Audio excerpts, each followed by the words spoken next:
viewers, you are welcome to our online platform, Lead Tutors, where we learn some basics in science subjects. And for today, we are looking at dimensions in physics. If you have watched one of our classes that we did on quantities, you will know that we were able, in that class, we were able to list some derived quantities.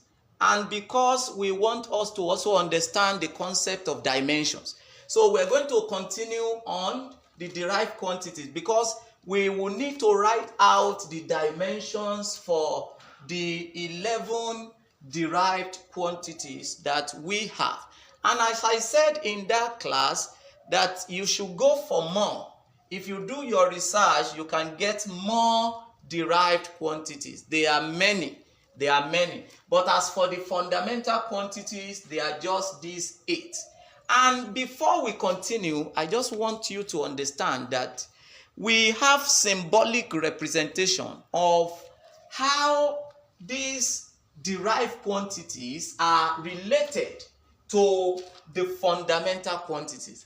And the fundamental quantities we're going to use in this wise are just mass, denoted by capital letter M, and length, denoted by capital letter L, and time, to write this dimension, capital letter T. So, and as you can see, they are the first 3 fundamental quantities that we mentioned here. So we're going to make use of this concept of mass, length, and time to write the symbolic representation for the relationship this derived quantity have with fundamental quantities. So we call them dimensions. And we're going to make use of the units. We will write the dimensions through the unit. For instance, we said area, the first derived quantity. The unit for area is meter square. So in terms of basic or the fundamental quantity, meter is length. So the dimension for area is L square, capital. Then we go for volume now, number 2. So we have meter cube. The dimension is L cube. So for frequency, we have per seconds. So this is time now. The dimension is T raised to power minus 1. So we're going to number 4, speed or velocity. The unit for that is meter per seconds. For meter, it is L, and for seconds, it is capital T. So LT raised to power minus 1. We move to the next one, acceleration. And if you come to the unit of acceleration, we said meter per second square. That is LT minus 2. So we come to force.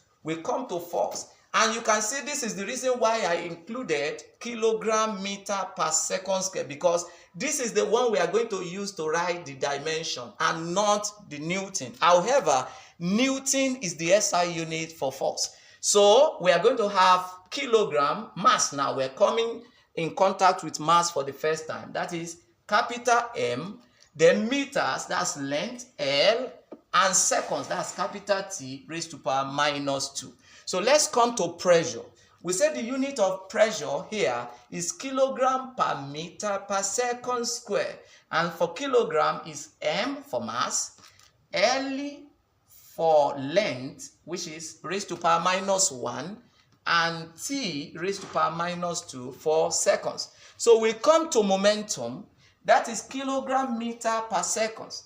That is M again, L, and T raised to power minus 1. Let's come to impulse. Kilogram meter per seconds. Again, impulse. So we have M, L, and T raised to power minus 1. You can see for both momentum and impulse, it has the same unit. They both have the same unit, the same dimension. So let's come to modulus of elasticity. So where we say kilogram per meter per second square, that is, the dimension is mass and L raised to power minus 1, T raised to power minus 2. And the last one we have there, work or energy. So we say the unit for this is kilogram meter square per second square. And so we're going to have M, L square, and T raised to power minus 2. You can see as we have to write this dimension based on the unit of this derived quantity.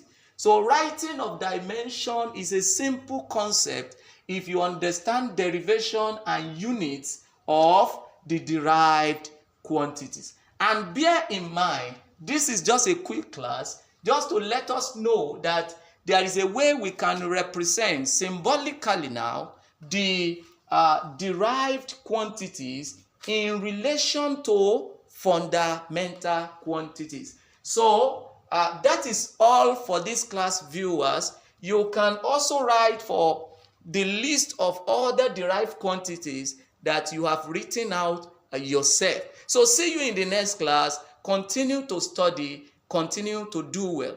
Thank you so much.